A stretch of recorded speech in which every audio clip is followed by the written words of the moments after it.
بسم اللہ الرحمن الرحیم۔ ناظرین السلام علیکم، میں ہوں آپ کا میزبان صابر شاکر۔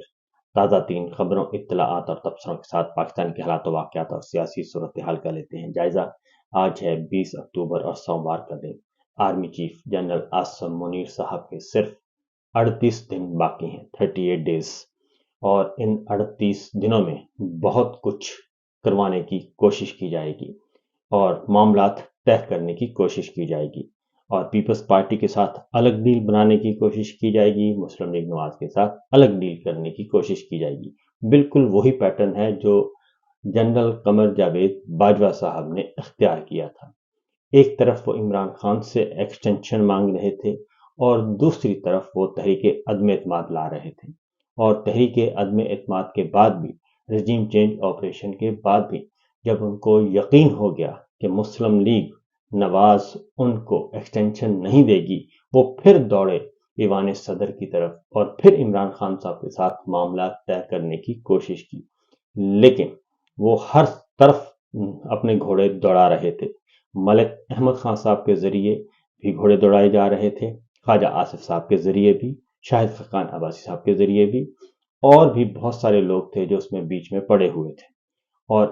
پھر دوسری جانب وہ عمران خان صاحب کے ساتھ بھی معاملات طے کرنا چاہ رہے تھے اور ان کو بھی یقین دہانی کروا رہے تھے کہ مجھے ایک ایکسٹینشن لے دیں تو میں اگلا الیکشن آپ کو دلوا دوں گا اور اپنی موجودگی میں الیکشن کرواؤں گا۔ یہ سب کے سب آفرز اس وقت بھی کی جا رہی تھیں، اور وہی سچویشن اس وقت آ چکی ہے، اور وہی مہینہ، وہی موسم ہے، اور انہی 30 دنوں کا کاؤنٹ ڈاؤن سٹارٹ ہو چکا ہے۔ ان 30 دنوں میں army chief general Asim Munir صاحب بھی پاکستان پیپلز پارٹی سے الگ ڈیل کرنے کی کوشش کریں گے، مسلم لیگ نواز سے الگ ڈیل کرنے کی کوشش کریں گے، اور اگلی خبر میں دے دوں کہ وہ عمران خان صاحب کے ساتھ بھی معاملات طے کرنے کی کوشش کریں گے، پی ٹی آئی کے ساتھ، کہ کسی بھی طریقے سے پی ٹی آئی اگر مان جاتی ہے، عمران خان اگر مان جاتے ہیں، تو بھی میں ان کے ساتھ اور اسی طریقے سے اپنا جو ٹریک ہے وہ تبدیل کر سکتا ہوں۔ یہ سب کچھ اگلے 30 دنوں میں ہونا ہے، کیونکہ نواز شریف صاحب، شہباز شریف صاحب اور مریم صاحبہ اس کارڈ کو بہت اچھے طریقے سے دبا کے بیٹھے ہیں، اور وہ ایکسٹینشن، ابھی تک انہوں نے ایکسٹینشن کا نوٹیفیکیشن جاری نہیں کیا۔ اگر کیا ہوتا تو اب تک D G I S P R صاحب جو ہیں وہ منظر عام پہ لا چکے ہوتے۔ اگر وہ نہ لاتے تو جنرل مشتاق صاحب میڈیا کو وہ نوٹیفیکیشن دے چکے ہوتے، لیکن ابھی تک ایسا کچھ نہیں ہوا۔ اس لیے قوی امکان یہی ہے کہ معاملات طے کرنے کی کوشش کی جا رہی ہے، لیکن اس کے ساتھ ساتھ کیونکہ جنرل صاحب کی ملاقات ہوئی آصف علی زرداری صاحب کے ساتھ، صدر مملکت سے، اور اس وقت کیا چل رہا ہے؟ اس وقت یہ چل رہا ہے سر کہ پیپلز پارٹی کہتی ہے جناب ہمیں کیا ملے گا، ہم اگر آپ کو ایکسٹینشن دیتے ہیں تو ہمیں کیا ملے گا، اور پاکستان تحریک انصاف کو کیا ہے ان کے پاس دینے کے لیے۔ پھر مسلم لیگ نواز جو ہے وہ کیا چاہتی ہے؟ نواز شریف صاحب صرف ایک بات چاہتے ہیں، ان کے بہت سی سب سے طویل مطالبات جو ہیں وہ نواز شریف صاحب کے اور مریم صاحبہ کے اور شہباز شریف صاحب کے ہیں، ایکسٹینشن دینے کے بدلے میں طویل مطالبات ہیں، اور اس میں ایک مطالبہ یہ بھی ہے کہ پاکستان پیپلز پارٹی کا بھی پتہ صاف کیا جائے، ایوان صدر بھی خالی کروایا جائے زرداری صاحب سے، اور ایوان صدر میں اور نہیں تو بڑے میاں صاحب کو بھیج دیں، نواز شریف صاحب کو بھیج دیں، یہ بھی انہوں نے کہا ہے۔ دوسری جانب زرداری صاحب کہتے ہیں کہ جناب ووٹ ہمارے پاس ہیں، اور اگر ہم چاہیں تو یہ ایک دن نہیں چل سکتے،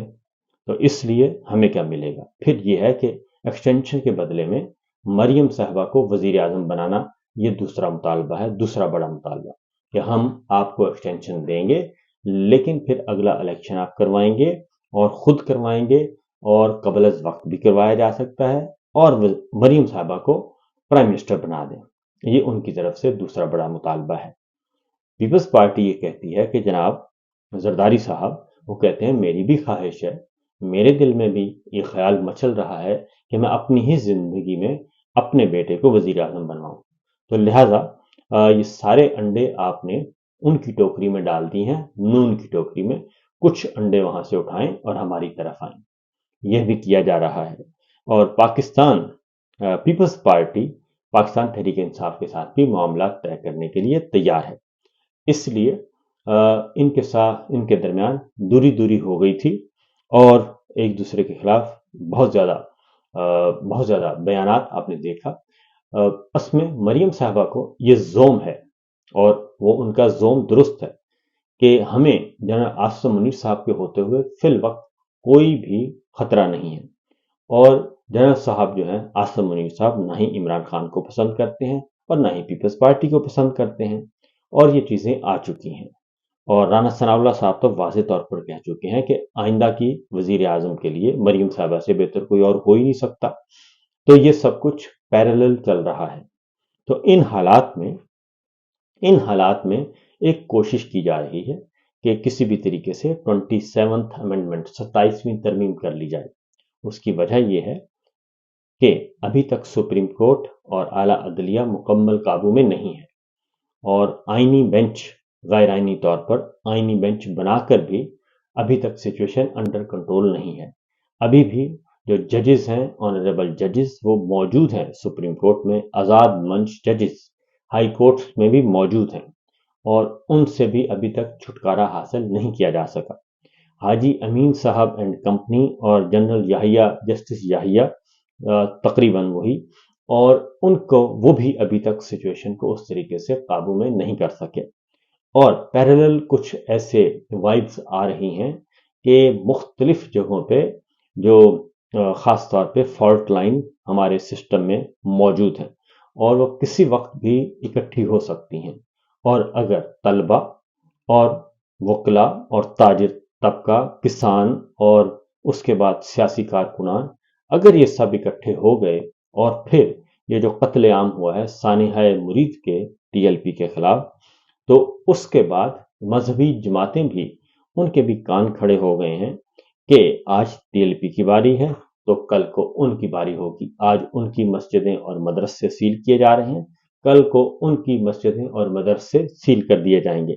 اس لیے مولانا فضل الرحمان صاحب نے دبے لفظوں میں کہا ہے کہ جناب ہم تحریک لبیک کے ساتھ جو کچھ ہوا اس کی مذمت کرتے ہیں، لیکن یہ مذمت کرنا کافی نہیں ہے۔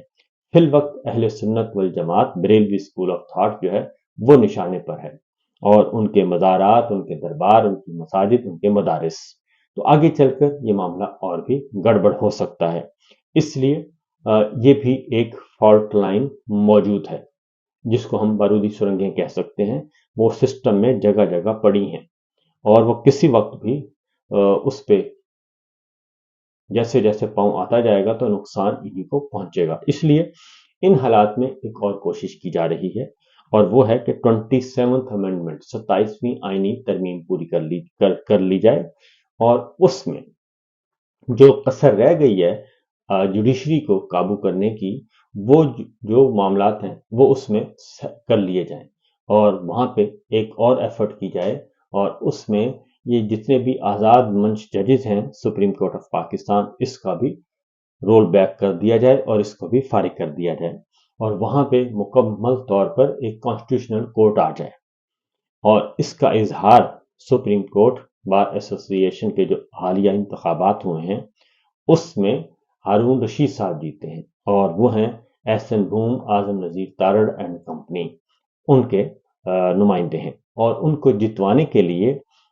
457 نئے لائسنس بنائے گئے وکیلوں کے، یعنی کہ نئے وکیل انرول کیے گئے سپریم کورٹ میں 457، اور اس کے لیے بھی یعنی پہلے سے بندوبست کر دیا گیا، کیونکہ اگر سپریم کورٹ بار ایسوسی ایشن میں مخالف دھڑا آ جاتا ہے، یا عمران خان صاحب کے لائک مائنڈڈ یا وہ وکلا جو کہ تحریک چلانا چاہتے ہیں اگر وہ آ گئے، تو اس صورت میں یہ جو 26ویں غیر آئینی ترمیم ہے اس کا بھی کباڑہ ہو جائے گا، اور 27ویں ترمیم تو آنی ہی نہیں۔ اس لیے 457 نئے انرول کیے گئے وکیل، ان کی مدد سے سپریم کورٹ بار کا الیکشن جیتا گیا، اور یہ اس لیے جیتنا ضروری تھا۔ اب 27ویں ترمیم آ رہی ہے، اور 27ویں ترمیم پاکستان پیپلز پارٹی کے بغیر ممکن نہیں ہے۔ اگلی بات یہ ہے، اس لیے 27ویں ترمیم بھی کرنی ہے تو پاکستان پیپلز پارٹی کہتی ہے ہمارے ساتھ معاملات طے کریں، اور اس کے بعد ہم آگے بڑھیں گے۔ اس لیے انہوں نے 1 مہینے کے لیے مؤخر کر دیا ہے اپنا انتہائی قدم، اور 1 مہینے کا الٹیمیٹم دے دیا ہے کہ ہماری CEC نے 1 مہینے کا آپ کو مہلت دے دی ہے۔ اور اس کے بعد جیسے ہی ابھی یہ مہلت ہی ہے، کیونکہ دوبارہ سے پاکستان پیپلز پارٹی جو ہے وہ انہوں نے بیانات داغنا شروع کر دیے ہیں، اور بھرپور قسم کے بیانات داغے جا رہے ہیں۔ اور انہوں نے جو تازہ ترین اسٹیٹمنٹ ہے وہ پیپلز پارٹی پنجاب کے حسن مرتضیٰ صاحب ہیں، ان کا آیا ہے، اور وہ کہتے ہیں کہ انہوں نے واضح طور پر کہا ہے کہ پنجاب میں مسلم لیگ نواز اور کی حکومت PTI کی مضبوطی اور مقبولیت سے خوفزدہ ہے، اور نون لیگ اپنے پاؤں پر خود کلہاڑی مار رہی ہے، اور ہر چیز کے اندر میں ہو رہی ہے کہ میرا پانی، میری زمین، میرا پیسہ، اس طرح تو حکومتیں نہیں ہوتی۔ یہ تازہ ترین اسٹیٹمنٹ ہے 19 اکتوبر کا، یعنی کہ کل کا۔ تو اس لیے پاکستان پیپلز پارٹی جو ہے وہ بدستور اس وقت کر رہی ہے، کہنا چاہیے اڑی ہوئی ہے، اور وہ اس کا اڑنا بنتا ہے۔ اگر وہ اب بھی بغیر کوئی بات منوائے سرنڈر کر دے اور اسی تنخواہ کو، اسی نوکری کو آگے جاری رکھنا چاہے، تو ایسی صورت میں پاکستان پیپلز پارٹی کو کھا جائے گی مریم نواز صاحبہ اور مسلم لیگ نواز اور جاتی عمرہ والے، اور ان کا خیال ہے کہ آپ سب کو فارغ کریں، اور پھر ایوان صدر میں زرداری صاحب کو نکال کے وہ کہتے ہیں میاں صاحب کو لے آئیں، میاں صاحب کو نہیں لانا تو آپ خود آ جائیں، یہ جنرل صاحب کو کہا جا رہا ہے۔ لیکن زیادہ امکان ہے کہ میاں صاحب کی بات کی جا رہی ہے، کیونکہ جنرل صاحب کو ایکسٹینشن دے کے وہاں فٹ کیا جا رہا ہے۔ اور زرداری صاحب کہتے ہیں کہ میں بالکل ٹھیک ہے، آپ ایوان صدر لے لیں، لیکن پھر وزیر اعظم ہمارا ہوگا، یعنی کہ بلاول بھٹو۔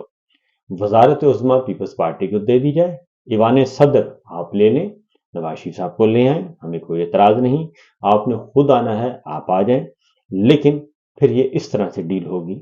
اور اگر یہ کام کیا جاتا ہے تو ظاہر ہے پھر تو یہ ڈیل تو کسی بھی صورت میں قبول نہیں ہے۔ تو اس طریقے سے انٹر لنک معاملات ایک دوسرے کے ساتھ بڑے پھنسے ہوئے ہیں۔ اور اسی دوران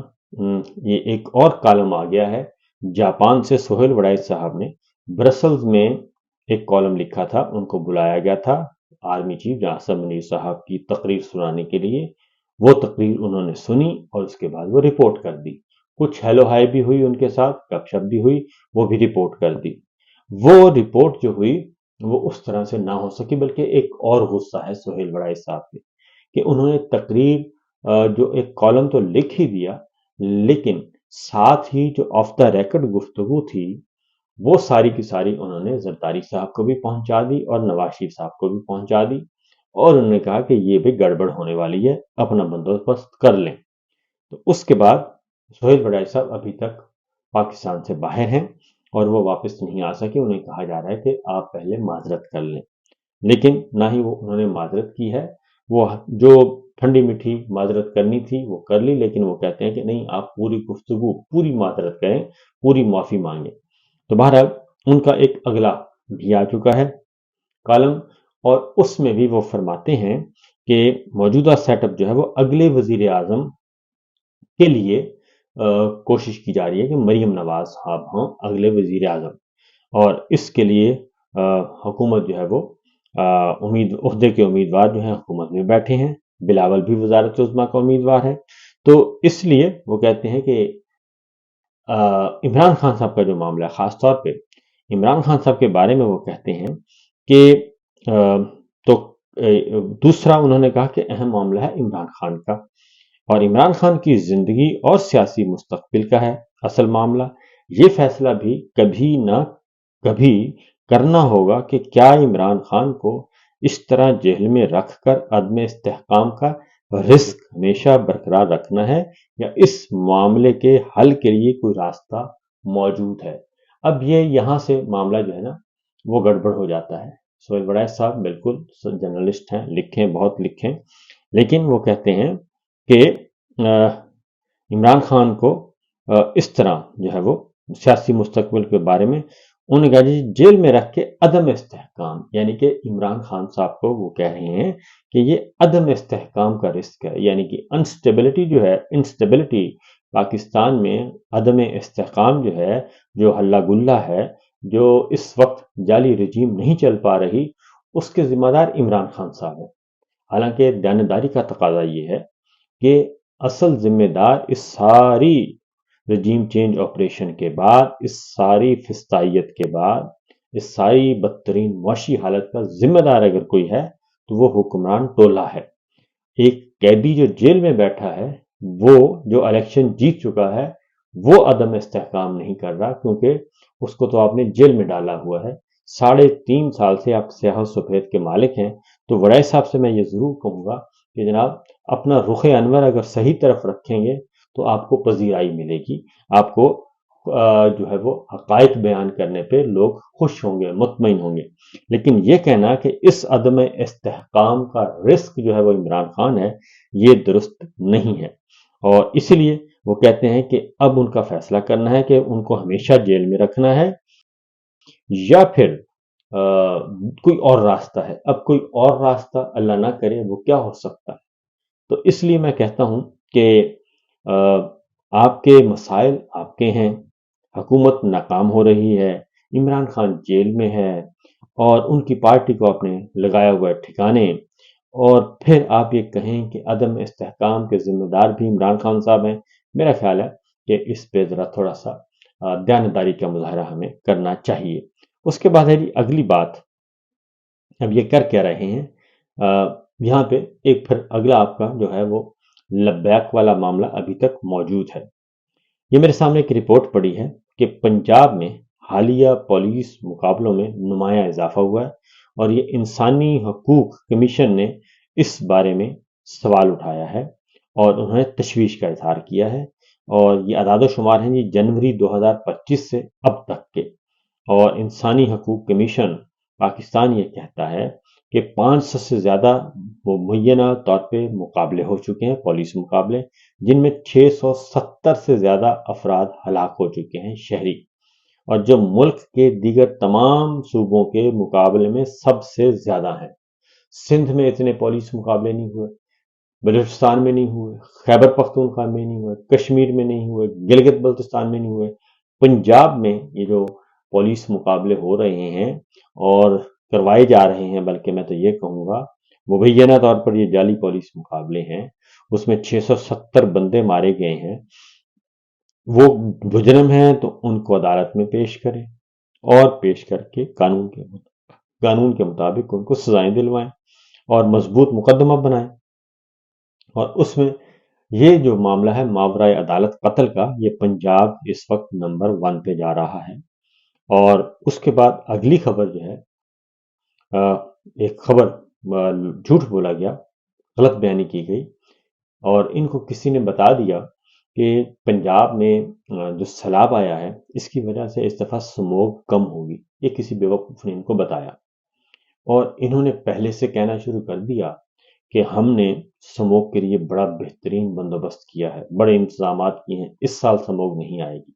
لیکن ہوا یہ کہ ابھی چند دن میں سموگ نے کیا حملہ اور سموگ آنا شروع ہوگی۔ اس کے بعد پھر کچھ انہوں نے وہ گرین ٹریکٹر بنائے ہوئے، ٹرک ہیں، ٹریکٹر ہیں، ٹینکیاں ہیں، اس میں چھڑکاؤ کیا جا رہا ہے۔ وہ تجربہ بھی ناکام ہو گیا،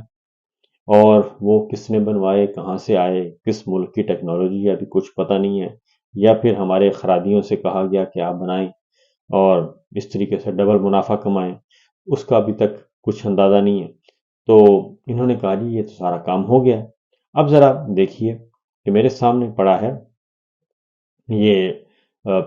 لاہور جو ہے وہ پوری دنیا میں دوسرے نمبر پہ ہے۔ پہلے نمبر پہ سب سے زیادہ دلی ہے، ہمارا پڑوسی ملک، اور اس کے بعد لاہور ہے پوری دنیا میں دوسرے نمبر پہ، اور ایئر کوالٹی انڈیکس کی سطح پر 189 ریکارڈ کی گئی، جو کہ انتہائی غیر صحت بخش ہے، اور دلی لاہور سے معمولی تھا آگے ہے، اس سے زیادہ نہیں، کیونکہ دلی کا جو پوائنٹ ہے جی وہ ہے 212 اور لاہور ہے 189۔ اور اس کے بعد تیسرے نمبر پہ ممبئی ہے، چوتھے پہ دبئی ہے، اس کے بعد کلکتہ ہے، ڈھاکہ ہے،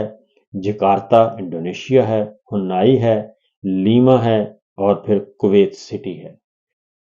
یہ پہلے 10 نمبر پوری دنیا کے جو آئے ہیں اس میں لاہور نمبر 2 پہ ہے، اور دلی اور لاہور کا مقابلہ چل رہا ہے۔ تو پھر کل ایک اور خبر دی گئی، وہ بھی بیوقوفانہ ہے، کہ جی ہمیں پتہ چلا ہے کہ امرتسر، چندی گڑھ، پنجاب، ہریانہ، دلی سے ہواؤں کا رخ لاہور کی طرف ہو گیا ہے، لہذا سموک وہاں پہ لاہور سے انڈیا سے آ رہی ہے۔ تو میرا خیال ہے اس طرح کی احمقانہ باتیں کرنے کے بجائے کوئی عقل و دانش کی باتیں کرنی چاہیے اور صحیح علاج کرنا چاہیے۔ تو یہ ہے جناب ایکسٹینشن کی رام کہانی، اور دیکھتے ہیں کہ کس کے ساتھ ڈیل بنتی ہے، یا پھر نئے آرمی چیف آتے ہیں۔ اجازت دیجیے، اللہ حافظ۔